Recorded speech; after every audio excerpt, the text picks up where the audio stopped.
Welcome to Passion for Sound, the channel dedicated to thorough and honest reviews of headphones, earphones, DACs, headphone amps, other components and accessories. Basically everything audio related except power amps and passive speakers. My name's Lachlan and my goal is to explore and discuss all kinds of audio topics, even the controversial ones, to help us all find more enjoyment from music. Thanks for watching and enjoy the video. Hey folks, welcome to another Passion for Sound audio review. So you're in the position where you want to dip your toes into tube amplifiers, you're not quite sure where to start, you're not quite sure how much to spend, and obviously with something new that you're just exploring, you want to spend as little as possible to kind of test the waters. Enter the MT-601 series and you've got yourself a chance to potentially try tube amps at a really budget price.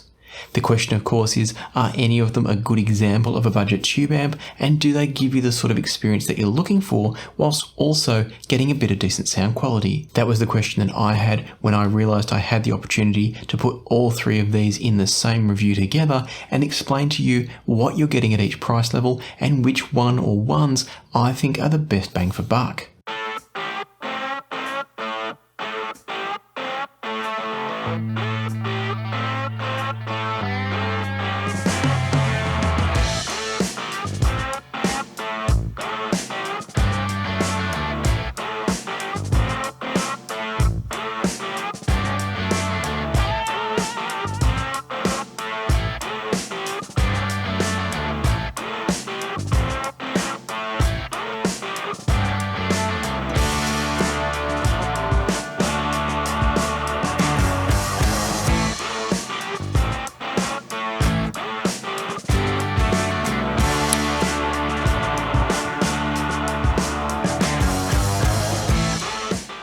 Before I get into the main content of the review, I just want to remind you that the giveaway of this Samsung Galaxy Buds Live is still going on. So if you do want to enter that and have a chance to win the Galaxy Buds Live, make sure you check out my reviews of the HE400 SE from Hi-Fi-Man, the true wireless earbud comparison between the Moondrop Sparks and the Soul S-Fit, or of course the Matrix Mini Eye Pro 3 review.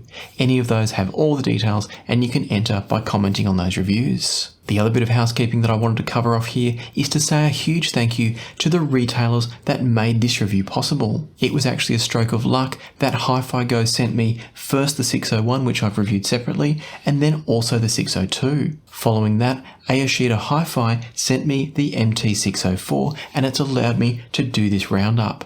And I think you'll find as we go through that it's a really interesting comparison between all three of these amps. So without further ado, let's get into it. Let's start off the process by giving you a quick understanding of where each amp sits in the scheme of things.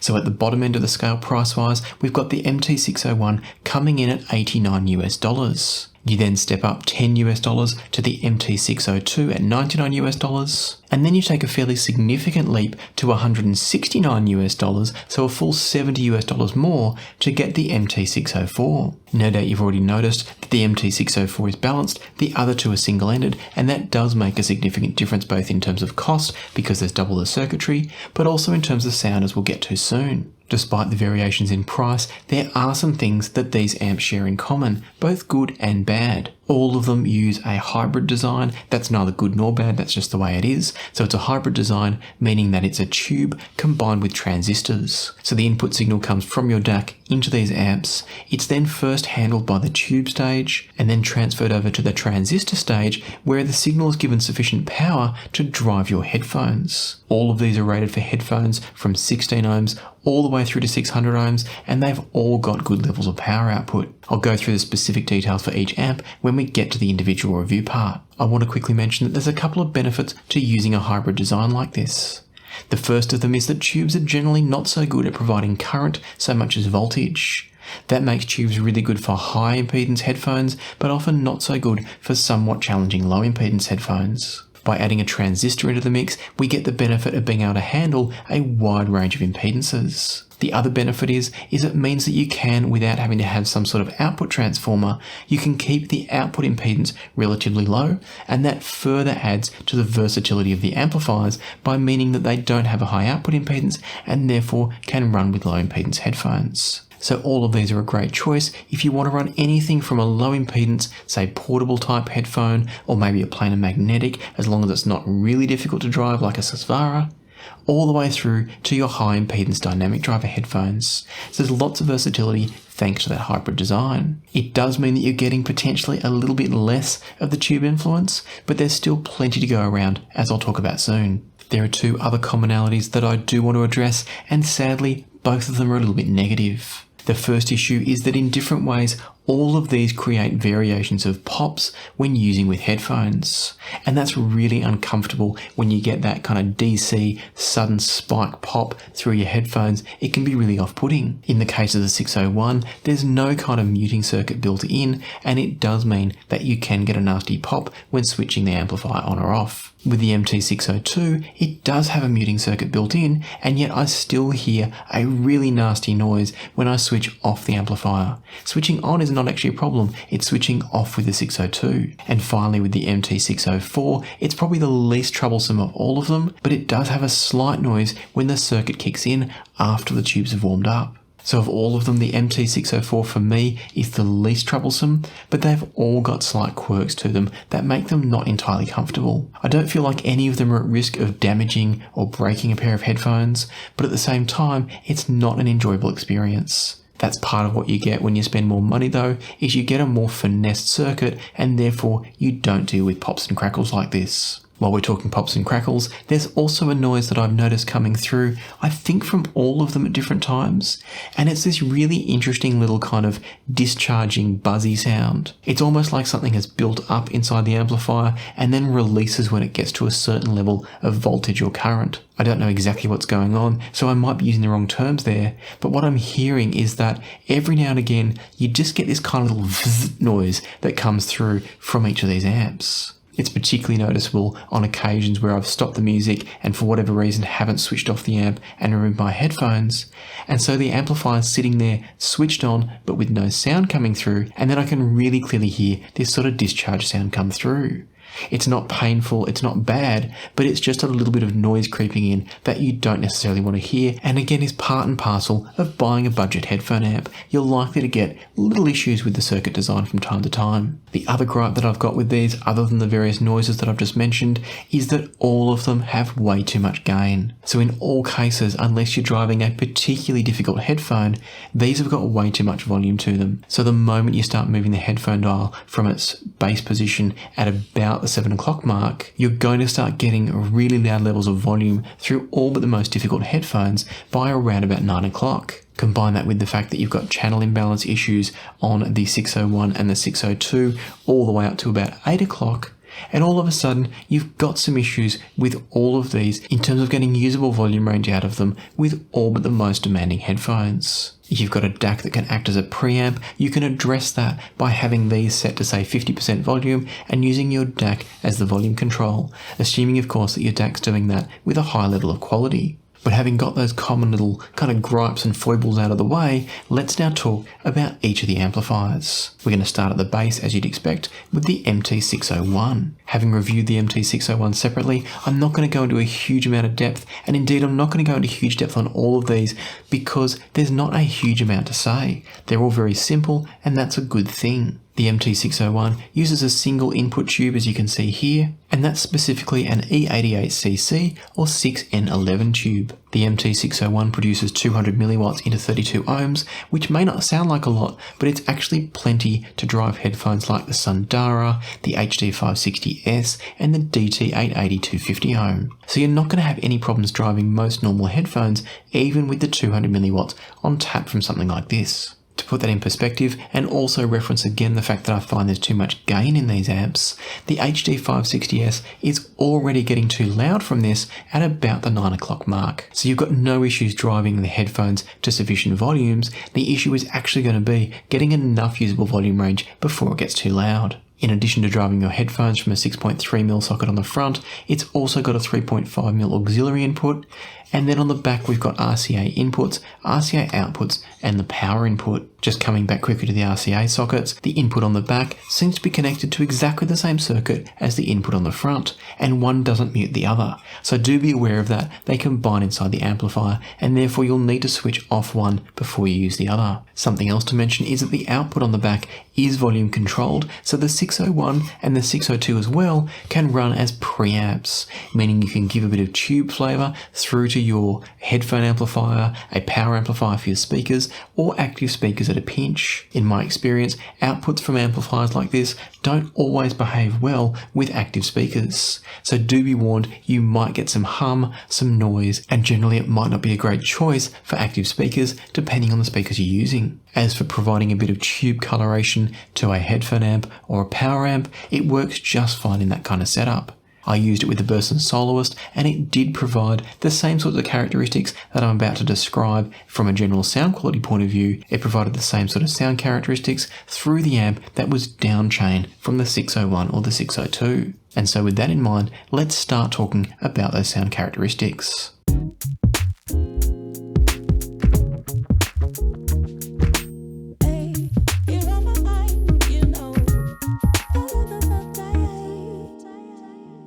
With the stock tube, which is here in the 601, the sound coming out of it is okay. It's a little bit thick in the mid-range, it's a little bit congested sounding. I'd describe it as being okay for a cheap amplifier.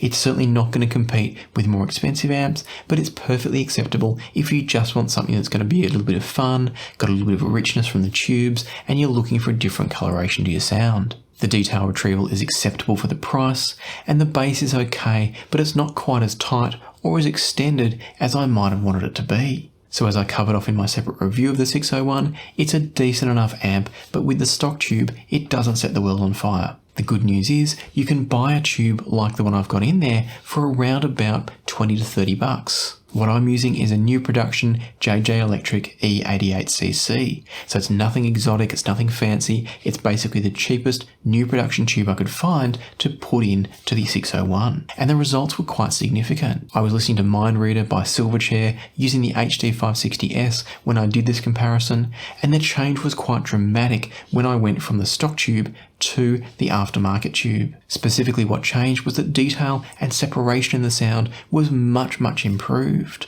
All of a sudden the guitars and the keyboards in that track, which are off to the sides, were further spread out and much better resolved in the soundstage, and also individually their texture and detail was much clearer. The JJ Electric tube also came across as a bit brighter, which is probably because it didn't have some of the mid-range thickness going on, and that did mean that I felt the need to turn down the 601 a little bit, which was a touch troublesome because I didn't have much room to work with. But overall, I would say that the JJ Electric combination with the 601 made for a really enjoyable budget tube amp. Having spent a total of about $110, it was really impressive for the price. And so now it was time to see if, having spent $119 on the 601 with an aftermarket tube, how did that compare to the $99 602 in its stock form? And what I heard was that the 602 had a smoother top end overall compared to the 601 with the JJ Electric, but there was still a good sense of detail.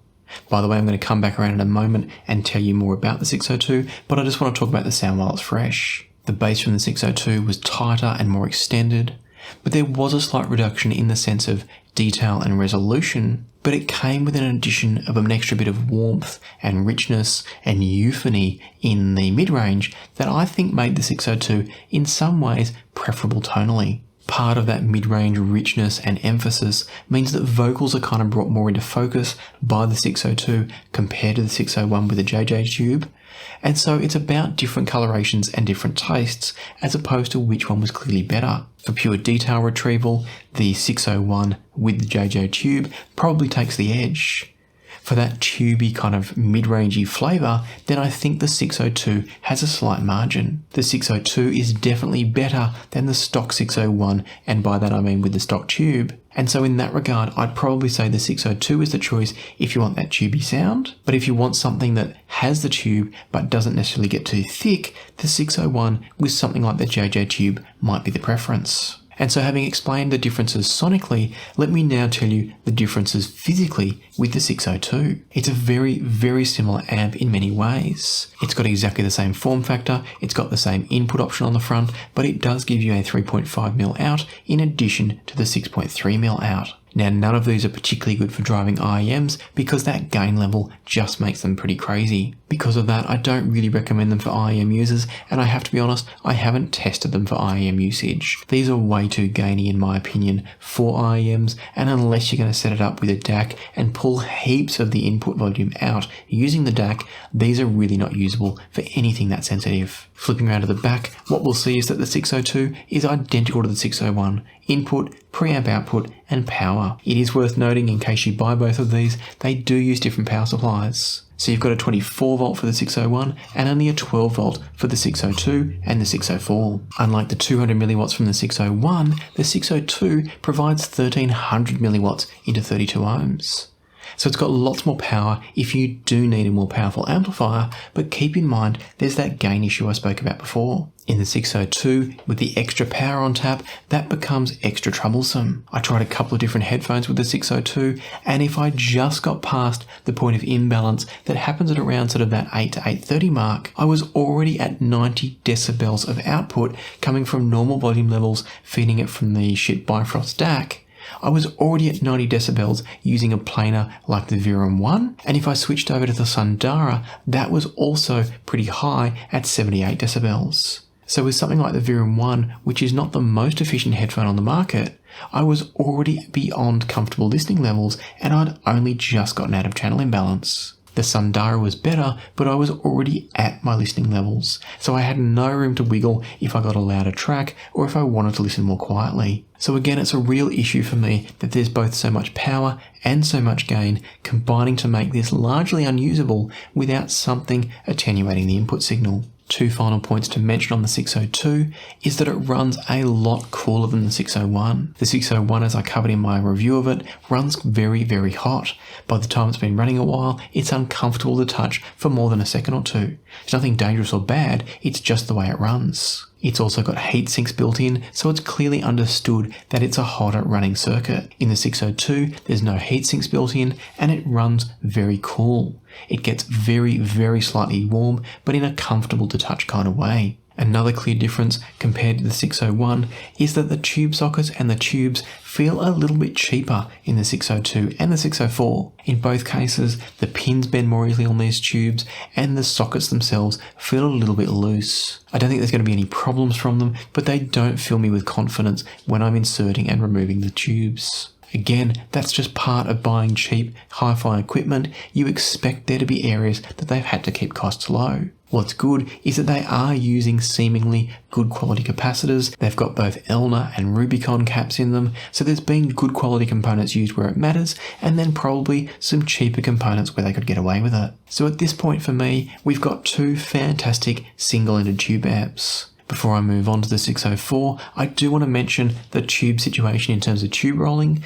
You'll see I've got 4 aftermarket tubes for the 602 and the 604 on my desk, and these are a 6J1 tube, so quite different as you can see here, quite different from the 601 in terms of size and therefore also in function. When I went out and bought myself a set of 4 6J1s to do some tube rolling with the 604, I did that before I'd seen the amp and therefore I didn't know what I was buying, and I think what I've done is actually buy someone's set of tubes from a 604 after they've probably upgraded. So I've really just got myself a set of spares of the same tube, and therefore I can't tell you what the options are for tube rolling, but there's good news to follow on that note. Moving up to the $169 604, the big question for me is it worth the extra investment? And before I answer that question, let me give you a quick snapshot as to what's same and what's different between the 602 and the 604. As you can clearly see straight away, the 604 looks very different.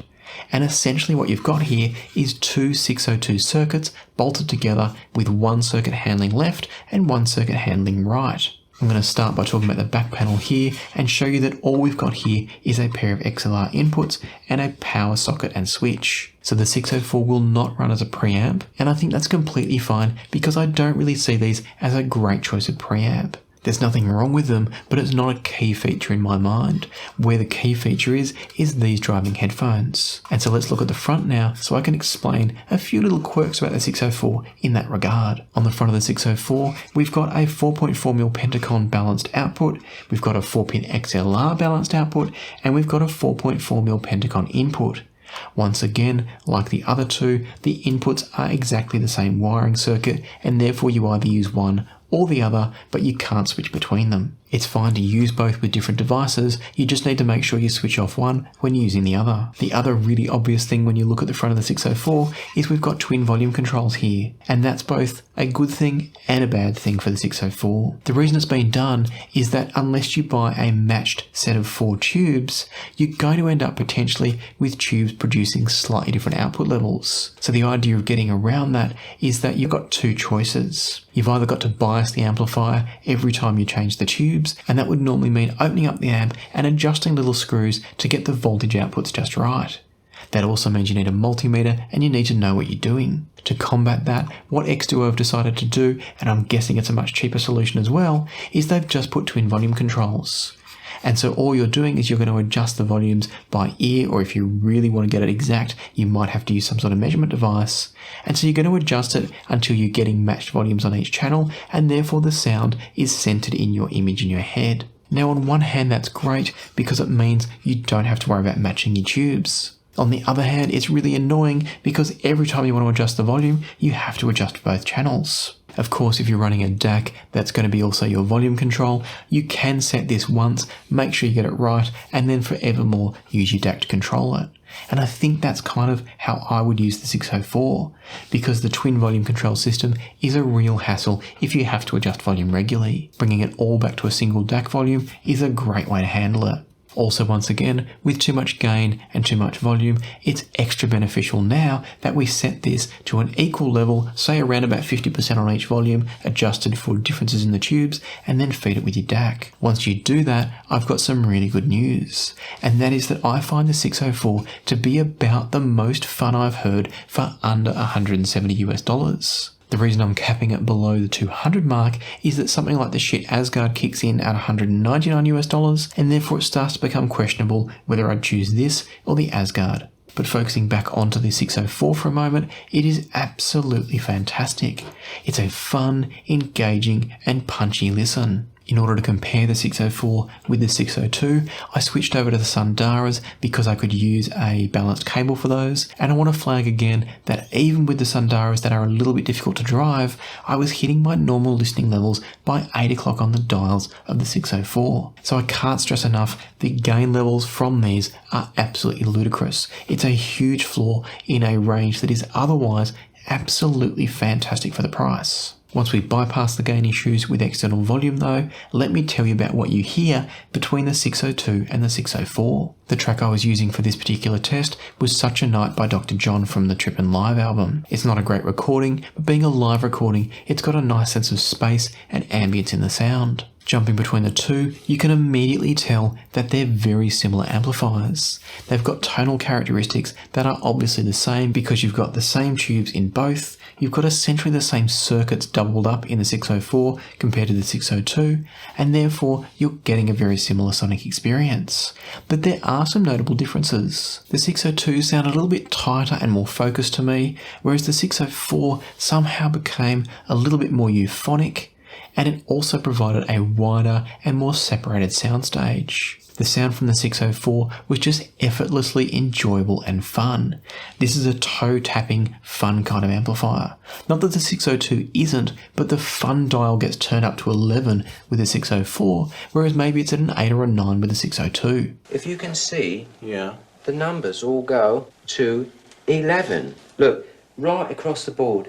11, 11, and most of 11, the amps go up to 10. Exactly. In both cases, both amps are euphonic and fun and definitely give you that tubey taste without getting overly thick or sludgy or slow. But the 604 to me is the one that has a nice sense of slam and engagement and rhythm to its sound. And I'm guessing it's to do with the separation of the channels and allowing these tubes to each focus on a single channel only and therefore get a better overall sound out of it. To provide a final bit of context of the quality of sound of these versus maybe a solid state amplifier, just so you can tell what you're getting when you're going tubes versus solid state, I put the 604 up against the shit Asgard that I mentioned just a few moments ago. And what you're getting when you go solid state versus a tube amp like the 604 is you are getting a slightly more refined and resolving sound, but it doesn't quite have the toe tapping fun and engagement of the 604. On the Asgard 3, Still Listening to Such a Night, the track that I mentioned before, the cymbals were cleaner